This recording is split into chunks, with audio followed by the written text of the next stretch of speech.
नमस्कार, मी मयुरिमा विकास समाचार मध्ये आपलं स्वागत। मनोरचा रस्ता हा पालघर जिल्ह्याकडे जाणारा मुख्य रस्ता आहे। मात्र या मनोर रस्त्यावरील वळणावर थोड्याशा जागेत काही खड्डे पडले आहे। आज 6-7 महिन्यांपासून याच ठिकाणी वळणावर हा रस्ता उखडला आहे। त्या ठिकाणी खड्डे पडले आहे, यामुळे वाहन चालकांना याचा त्रास होत आहे। मात्र याकडे कुणाचे लक्ष आहे का असा सवाल प्रवासी वाहन चालक वारंवार विचारत आहे।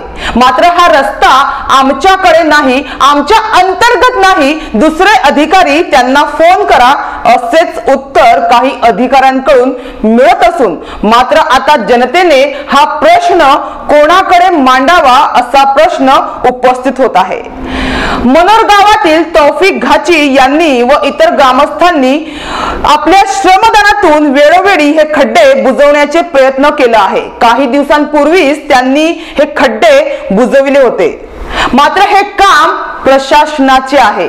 त्यांनी रस्त्यांवर खड्डे होऊ नयेत यासाठी प्रतिबंधात्मक उपाय योजना तसेच खड्डे बुजवण्यासाठी कंत्राटदार नियुक्त केले पाहिजेत। त्यांच्या अखत्यारीत म्हणजे त्यांच्या अंडरमध्ये जे रस्ते आहे त्याच्या देखभालीसाठी वेळोवेळी माहिती घेऊन रस्ते दुरुस्त केले पाहिजे। मात्र तसे होताना दिसत नाहीये।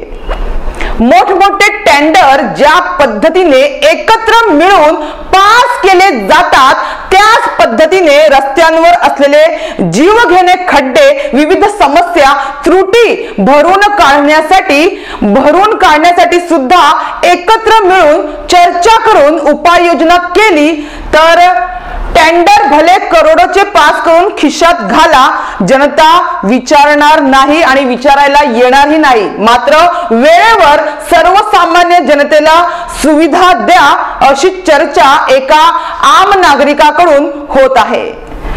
तर पालघर जिल्हा आजही अनेक समस्येच्या गर्तेत अडकला आहे असे चित्र आहे। मात्र गावातील लोकप्रतिनिधी यांनी विकासाची भूमिका ठेवल्यानेच प्रश्न मार्गी लागतात। गावाच्या विकासासाठी पैसा नव्हे तर प्रेरणादायी व त्याग करणारे नेतृत्व हवे असते तर सर्वच शक्य आहे।